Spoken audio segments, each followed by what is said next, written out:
आदर्श आचारसंहिता संपली की गाठ आपल्या बरोबरच आहे पुन्हा, की गाठ आपल्या बरोबरच आहे पुन्हा. हा लढा जिंकायचा सुद्धा. आणि तुम्ही काळजी नका करू, हे पठ्य आहे ना, फक्त तुम्ही एकजुट फुटून देऊ नका. त्यांनी डाव साधलाय, त्यांनी डाव साधला.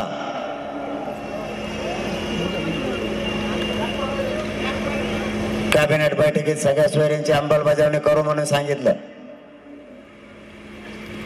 आचारसंहितेच्या अगोदर कॅबिनेट घेतली. दोघही माझ्याशी बोलले. परळीतून जाहीर करतोय मी ते, मुख्यमंत्री पण आणि गृहमंत्री पण.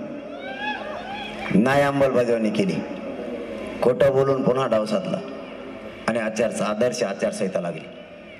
त्यांना माहित होतं आचारसंहितेत काही करता येत नाही आणि माझ्या समाजालाही माहिती आचारसंहितेत आता काही करता येत नाही. पण तेही विसरून गेले. आदर्श आचारसंहिता संपली की गाठ आपल्या बरोबरच आहे पुन्हा. सुट्टी नाही, काही झालं तरी नाही. मराठ्यांचं आरक्षण ओबीसीत निघालं, अडचण नाही.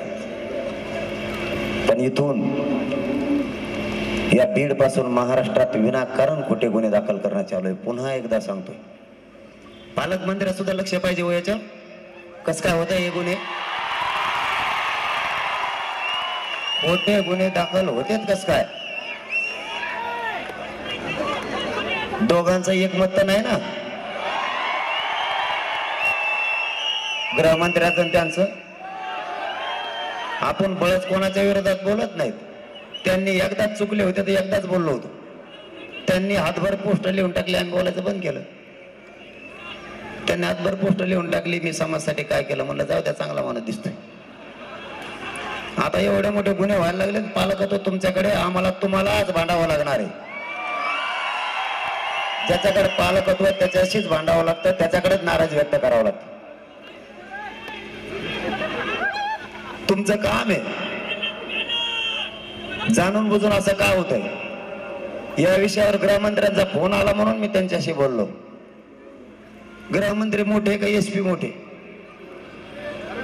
ते म्हणले मी नाही सांगितलं. एसपी साहेबाला काय स्वप्न पडलं का बळच गुन्हे दाखल करायला?